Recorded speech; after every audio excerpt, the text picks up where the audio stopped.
One group that both scared and excited me was the Shriners, or as I thought of them, the old guys with the funny hats.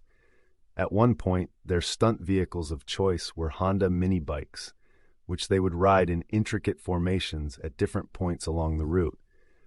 Before going into their routine, however, a few of the flying monkey men would zip across the sidelines to make sure no groundlings were in the path of the mini bikes. That little safety maneuver scared me to death, since I was often too busy picking up stray candy to notice a Shriner barreling down on top of me with 50 cc's of raw power behind him. The Shriners later switched to those miniature clown cars, which seemed to ratchet back the drama of non-athletic competition, in my younger opinion.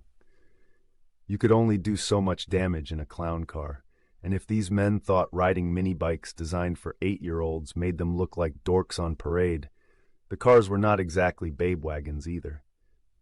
What happened next could only be described as an object lesson in terminal whiteness. The area high school bands would all march down the parade route in a stupefyingly predictable order: majorettes, banner, drum major, band directors. Majorettes, banner, drum major, band directors. The upper funk limit for most of these bands was Stevie Wonder's Sir Duke. Bands from Tallmadge, Hudson, Cuyahoga Falls, Kent, and most notably Stowe would take turns performing these squeaky-tight Marvin the Martian arrangements of traditional march music and fight songs.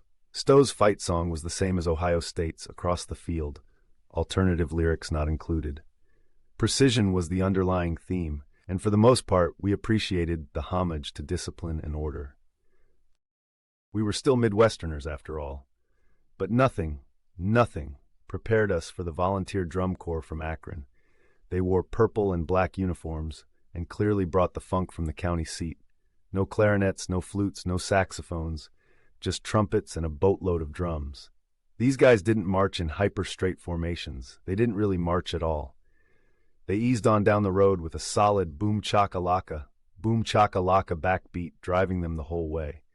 As a young, frightened Caucasian, I had read the forbidden texts concerning funk, but during the Stowe 4th of July parade, I actually had a chance to experience it in person. I liked it. I really liked it.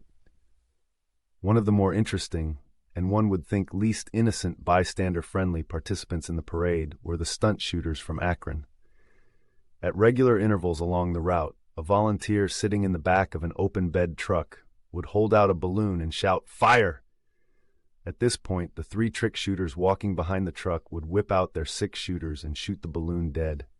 These people were lightning fast and extremely accurate, 2 qualities I admired in stunt shooters with live ammunition walking down a crowded street.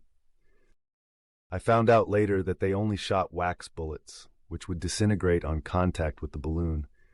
The version inside my 8-year-old mind was much better. The floats were almost always from the Red, White, and Blaine school of civic pride, and it was always interesting to see someone I knew from school or church strapped to one, but I noticed that some of my friends couldn't handle the pressures of sudden float fame. They would bogart the candy, for one thing.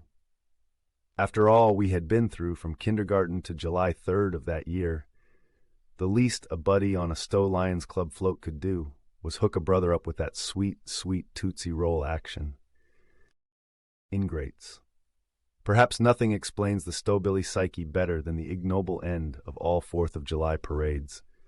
The parade participants who routinely gathered the most applause and adulation from the crowd weren't the high school bands, the gleaming and historical emergency vehicles, or the local civic leaders.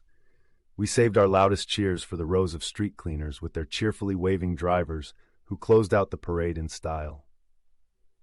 Well, except for those of us who watched our last shot at Bazooka Joe and Dum Dums get swept away forever.